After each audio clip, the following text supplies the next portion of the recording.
Good morning, students. This is Social Science book of class 5, and today we are going to study about our maps. Maps, our guide.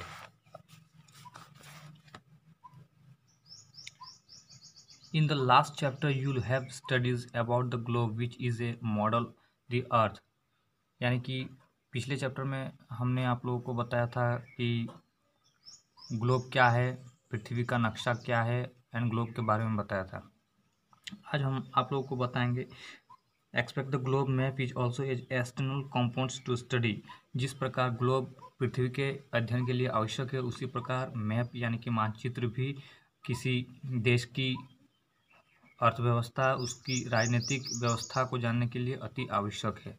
The earth and its structure, और पृथ्वी का बनावट क्या है, कितनी स्थिति है, सारा कुछ इसमें हम लोग जान सकते हैं। Now you will study in this chapter about the map, directions and the kinds of the map.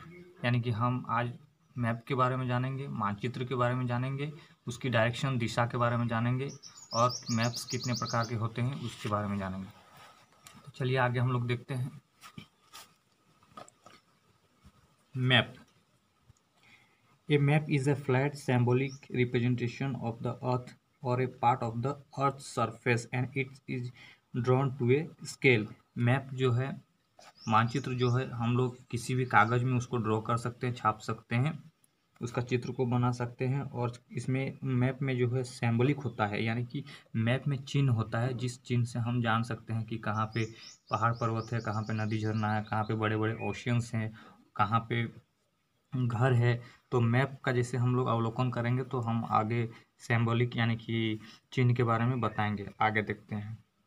We can have maps to show the inter world. हम लोग मैप के जरिए पूरे वर्ल्ड को, पूरे विश्व को देख सकते हैं। ए सिंगल कॉन्टिनेंट, या फिर अकेले एक महादेश को देख सकते हैं, उसके बारे में अवलोकन कर सकते हैं। एक कंट्री यानी कि एक देश के बारे में भी अवलोकन कर सकते हैं।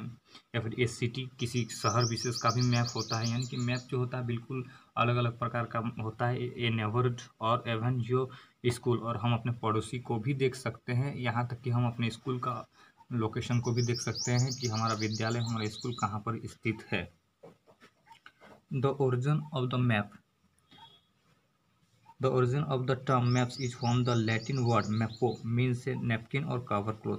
जो मैप वर्ड जो है, ये जो मैप वर्ड है, ये मैप वर्ड जो है लैटिन शब्द का एक वर्ड है, लैटिन भाषा का एक शब्द है, जिसका अर्थ होता है, जिस मैपो कहते हैं, जिसको लैटिन में हम लोग मैपो कहते हैं, और इसका अर्थ होता है नैपकिन और एक कवर क्लॉथ। यानी कि मैप को हम लोग कहीं भी दर्शा सकते हैं, दिखा सकते हैं, यहाँ तक कि हम कोई क्लोथ्स में भी बना सकते हैं जो बिल्कुल नैपकिन टाइप का होता है।